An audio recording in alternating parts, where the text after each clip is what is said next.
So what we're going to do in the next session, over the next 30 minutes, we can get 30 on the clock up front here, it'd be great.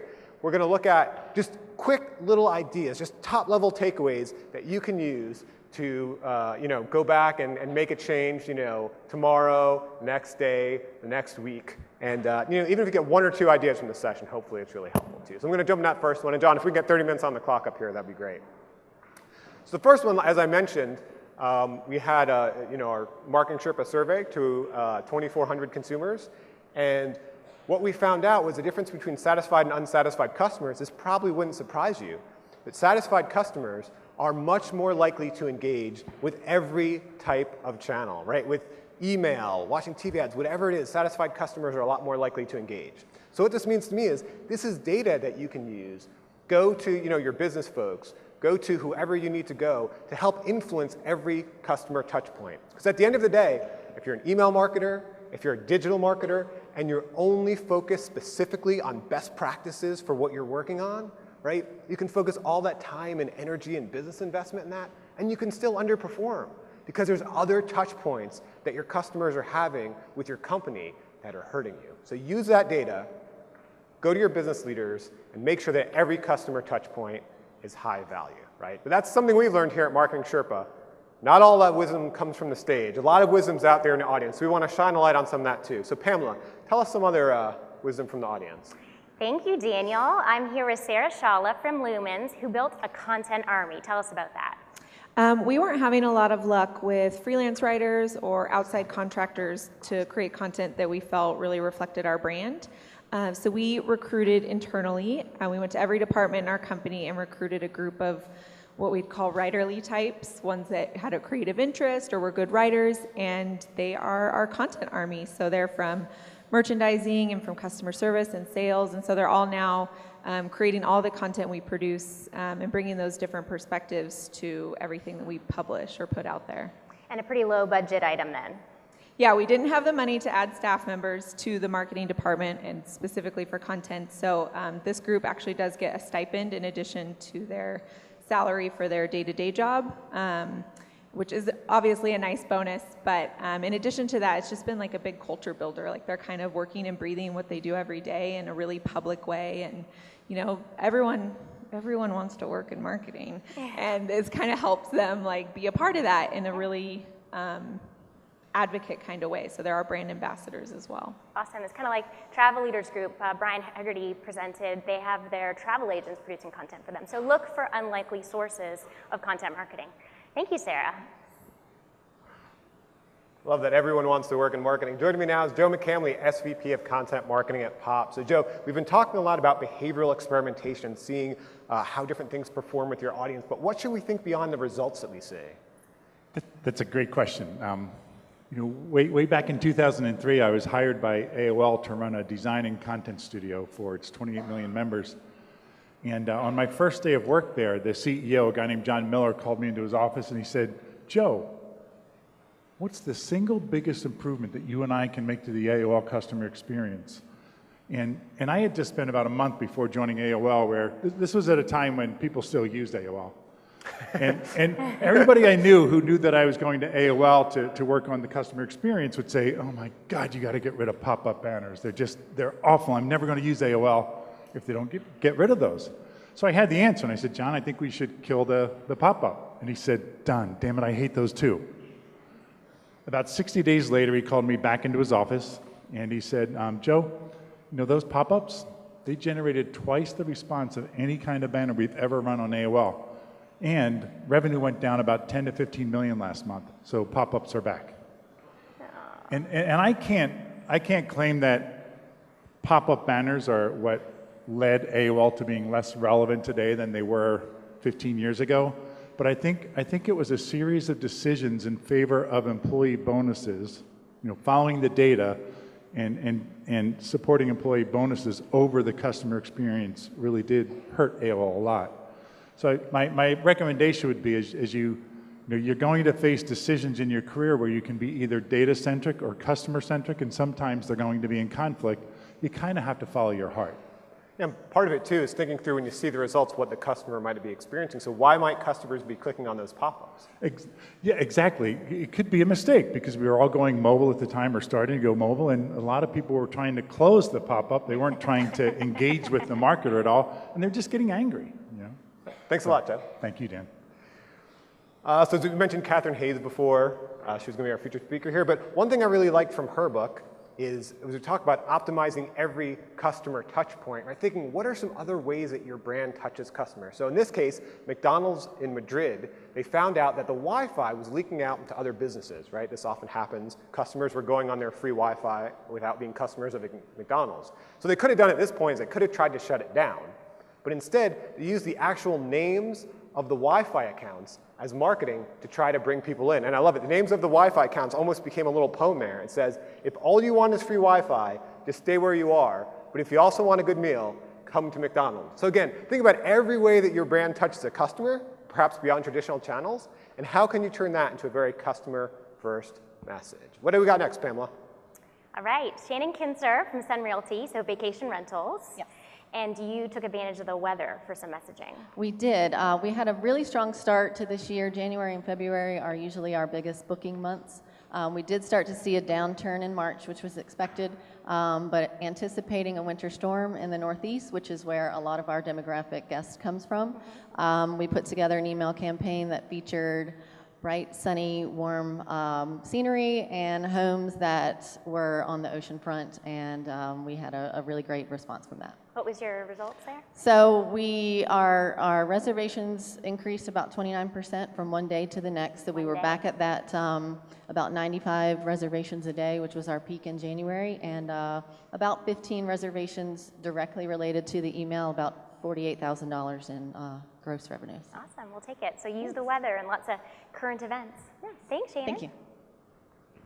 All right, joining me now is Brandon Stamshore, Senior Director of Solutions at MechLabs Institute. Brandon, you're going to be doing coaching clinics on lead generation, lead nurturing, and value proposition messaging. And value proposition, it's a big topic we talked about this morning. So if we're going to dive into our value proposition, what challenge do we have to look out for? So it's a great question. I recently was working with one of our partners and on a value proposition analysis, and we got to a part in the process where I could tell that there was some frustration, some anxiety, some panic, frankly, that was starting to set in. And, people are starting to say, like, I was afraid of this. We don't have a value proposition at all, So I can tell you that kind of happens. It's kind of part of the process. If you're lucky enough to have a value proposition that's just immediately obvious, that, count your lucky stars, but frankly, most of us have to do the hard work around, really asking ourselves that essential question, if my ideal customer, why should they buy from me rather than any other alternative or competitor? And that's a hard question to ask, and it requires you to have to ask some hard questions and really evaluate yourself. But at the end of the day, if you do the work, you will find that you do have a value proposition. Every company has a value proposition. So you don't have to whip out the harmonica and start playing the blues? No, you may feel like that at some point, but I assure you, even in the most hyper-competitive spaces, simply focusing on clarity and credibility can give you an advantage over your competitors because you're just doing a better job of messaging the value that you do have. Excellent. Thank you, Brandon. All right. So here's another piece from our data. So we hear a lot about usability, the customer experience. So what we found is an easy purchase experience, yes, it's important, but it's only table stakes. Both satisfied and unsatisfied customers told us that an easy customer experience was important. But the big difference was an enjoyable customer experience. You can see here that when talking about the company's marketing, that was the second highest way the satisfied customers talked about their company's marketing. It was an enjoyable customer experience. For unsatisfied customers, it was way below. So again, don't only look at making that customer experience easy, that's the beginning. But once you've got that down, how can you make it enjoyable? What else can we learn, Pamela? Daniel, thank you. I'm here with Peter Koizumi, who's with the BMO Financial Group. You do a lot of testing, and you learn something new. You've been making assumptions about your customers. Right. So just to give some context, in Canada, we have a short window of influx traffic to our retail investment product pages. So what we decided to do is take advantage of that traffic and do some testing. And we did the standard optimization tests like CTAs and layouts, etc. But then we also did some testing around the content and really focused around educating our customers around not only our products, but the value of investing. And by doing that, we actually saw about a 77% increase in conversions. Awesome. Did what you learned from that impact any of your other marketing as well? Yeah, absolutely. So what we're actually doing is now we're transferring that knowledge across all of our different products, and then we're actually going through a redesign of the site as we speak for our investment products. So hopefully being able to transfer all that learning across. Great. Thanks, Peter. Daniel?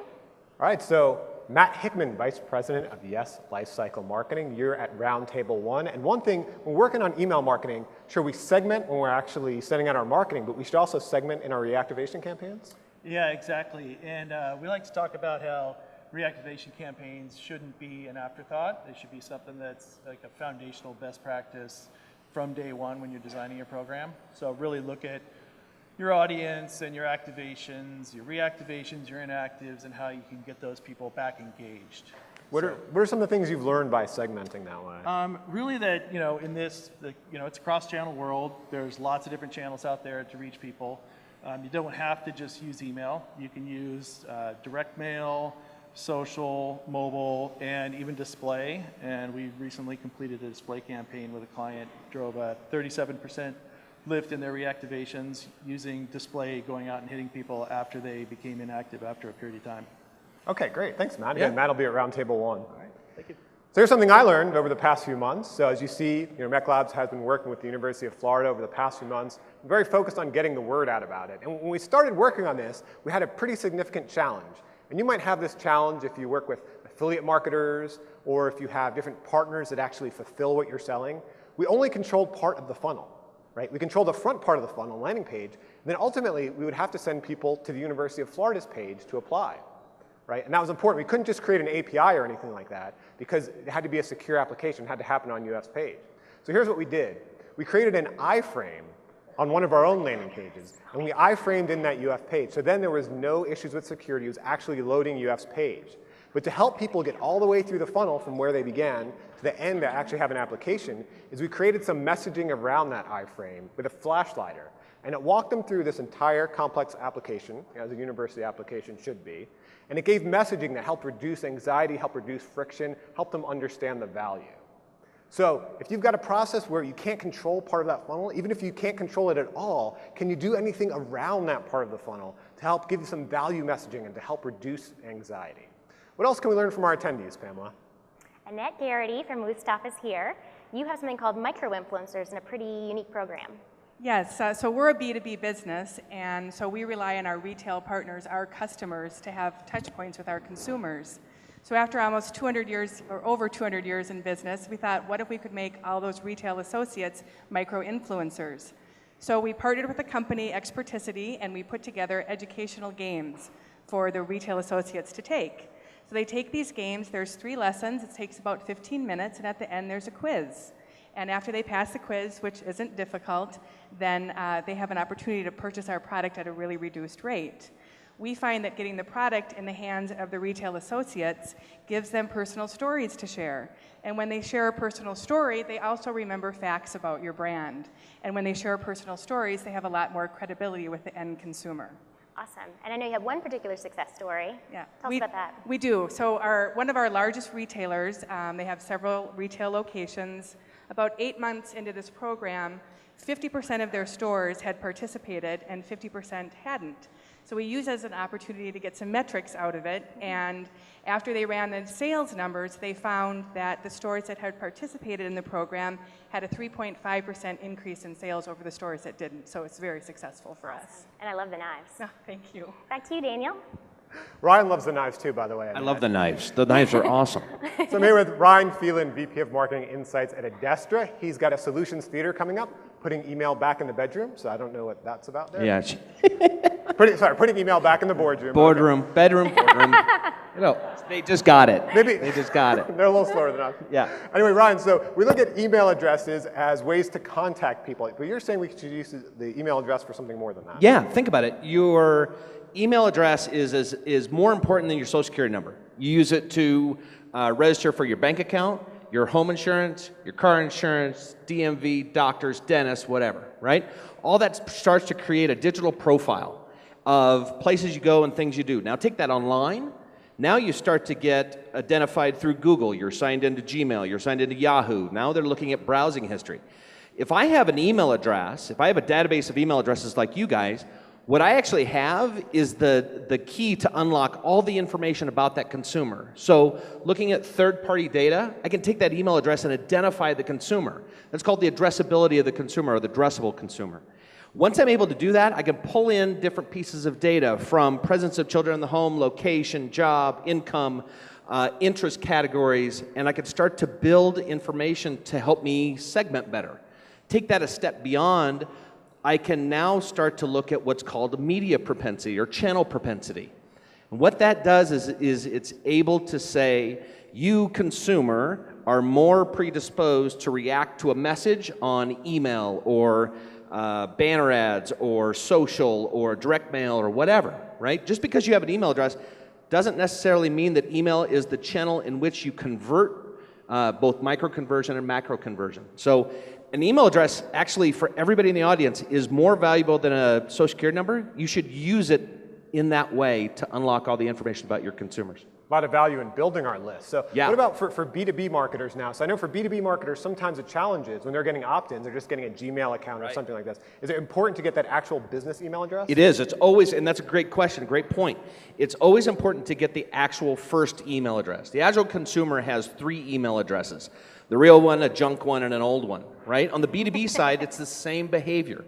So you have to give the value exchange. What are you going to give the consumer, the end user, even on the B2B side, to get that primary email address? And for the B2B marketer, they can still identify the consumer because of Microsoft and LinkedIn, because of all the data that's out there right now. The impetus, the focus for every marketer is to focus on getting the primary email address at acquisition. Put your effort into that. That'll pay off down cycle. All right, thanks a lot, Ryan. Thanks, Daniel. All right, a little more data we have here. So as we talked about, like really getting involved in the business and understanding what makes a satisfied customer, and this was really interesting. We asked about how reliable a company's products and services are. And the interesting thing here is the data doesn't skew the same in both ways. So for satisfied customers way skewed towards saying it was a very reliable or a reliable product. But for unsatisfied customers, you'd start to lose them at fairly reliable. It didn't take a totally unreliable product to lose a customer. So what this means is we hear a lot about a minimum viable product. And yes, a minimum viable product, if you're just talking about the amount of features that the product has, that could be a great way to start small and experiment. But if you talk about a minimum viable product and the minimum viability is in terms of reliability, you could lose customers with that one first chance or one first exposure they have to your product. Okay, what else can we learn from our audience, Pamela? Thanks, Daniel. I'm here with Gary Jury, from CAA, and you won your ticket here. Yes, I did. And Gary won a Twitter contest we had, actually. It was inspired by The Onion. We had fun headlines, and our speaker tomorrow, Scott Dickers, actually judged it and chose your entry. And Don, can you just show that slide, please? We can see the tweet that won, which is, sorry to throw that on you. All right, women seeking religious identity inadvertently converts to PDF. Well done. Thank you. Good job. So tell us, you have some ideas around writing and communicating. Absolutely. It's firstly is say what you mean and mean what you say. And the edit is a huge part of it. Once heard Blaise, that's right, be precise with your language. Blaise Pascal, he was a 17th century French mathematician and philosopher. And he said, I wrote you a long letter because I didn't have time to write you a shorter one. And so it's a matter of take the message, craft it, edit. Awesome. Thank you so much. Thank you. So Scott Dickers, who's going to be speaking tomorrow morning, the founder of The Onion, he actually picked Gary's winning headline. We didn't pick it, so congratulations again, Gary. I'm joined now by Matthew Indelicati, Associate Director of Strategy for MNC Saatchi Mobile. He hosts Roundtable 15. And Matthew, what should we think when we're thinking about the mobile purchasing patterns of customers? Sure, yeah, they're super fluid now. As you know, it's a connector across multiple mediums and channels. I think the opportunities to convert are everywhere. People are expressing intent at all times, and for people to be able to capitalize on that is going to be really important. So I think, our approach to kind of, looking at these different paths to conversion wherever possible allows us to plan in a sense where we are thinking about when is going to be the most opportune time for your brand or product to be in front of them. When are they going to be in the kind of mindset to be thinking about that kind of purchase or conversion? And I think, one of the sort of more interesting cases that we've been exploring is we're working with one of our partners, and I guess you could kind of categorize this in the post-conversion or post-purchase kind of category, but working with them and another mobile marketing automation solution to analyze all types of in-app behavior and in-app data to segment audiences and figure out when is going to be the best time to message them with a push notification, for example, to get them to re-engage or to follow up on an action that they had previously taken but maybe abandoned, something along those lines. So are there any rules of thumb, or we just have to find out, for each different type of customer, all our customers are unique? Yeah, all those different types of customers are unique. I think, something that I like to try to practice is less of an emphasis on who they are in terms of demographics, but figuring out what those behaviors are and what those kind of patterns are, and planning around those. Great, thanks a lot, Matthew. Thank you. So here's a tip from roundtable number 8, Andrea Shaken. She's a former Director of Customer Experience and Engagement at Mr. Lube Canada, and she has a track. She's actually doing a session in Digital and Data track, and it was a customer lifecycle case study. And what she said is, you can't just say, I'm just a marketing person, right? So I won't speak for you, I'll speak for myself. It is very difficult to talk to the IT department. They are awesome people and stuff, but they use words and acronyms I don't understand, and frankly, don't care a whole lot about. What I care about is, it's like this, and I'd love it to be like this, right? What Andrea is saying is, that's pretty much a cop-out. If you want to make smart decisions, you got to understand it at a deeper level, and really get closer to that IT department, and basically, and hopefully my IT department doesn't see this, don't send around memes like that, okay? Because then they're not going to be your friends. All right, let's go back out into the audience, Pamela. Yeah, I'm here with Matt Sittler from Paychex, and you were here last year. I was. And you went back and you were armed with lots of information. Yes. And I'm sure everyone here is wondering, okay, I'm going to have to go back and show it was worth it, I learned a lot. Any advice? Yes, download all the PDFs and make sure to share, not only with your managers, not only with your teammates, but definitely with individual contributors. They're the ones that are going to make your vision happen, so the more knowledge you can impart to them, the better. Awesome. Have you done anything this year differently based on your experience last year? Yeah, I plan on sharing. We work really well with our PR department and with our enterprise communication, our current client communication department. Last year, we just shared within marketing. I plan on sharing to more departments within the organization.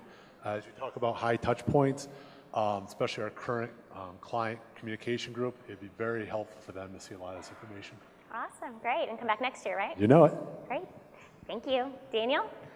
All right, as a writer, I love this next example. So Ari Shankin, the VP of Marketing Analytics at IBM, he's doing a session in the Digital and Data track, and he's talking about the 7 truths that IBM has learned. And now, when you think about IBM, right, huge B2B company, they're selling to all sorts of different industries, healthcare, finance. I mean, if there's an industry out there, you name it, they're doing it.